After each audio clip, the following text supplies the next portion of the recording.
మోసానికి, దగాకి, కుట్రకి pant shirt వేస్తే అచ్చు జగన్ లాగా ఉంటుంది. ఎన్నికల ముందల ఏం చెప్పాడు ఈ జగన్? 23,000 డిఎస్సి పోస్టులు ఇస్తామని ఆనాడు హామీ ఇచ్చాడు. అధికారంలోకి వచ్చిన తర్వాత కేవలం 18,000 పోస్టులు ఉన్నాయన్నాడు. దాని తర్వాత 117 జియో తీసుకొచ్చి ఏకంగా స్కూల్ రేషనలైజేషన్ పేరుతో టీచర్ పోస్టులు తగ్గించిన వ్యక్తి ఈ జగన్.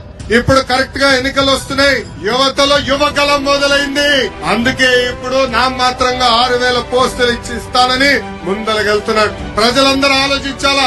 అన్న విశ్వవిఖ్యాత నట సార్వభౌమ స్వర్గశ్రీ నందమూరి తారక రామారావు గారు కానివ్వండి, చంద్రబాబు నాయుడు గారు కానివ్వండి, ఇద్దరు కలిసి 1,70,000 టీచర్ పోస్టులు భర్తీ చేశారు. ఈ సభాముఖంగా నిరుద్యోగ యువకులకు హామీస్తున్నా, వచ్చేది మన ప్రభుత్వమే.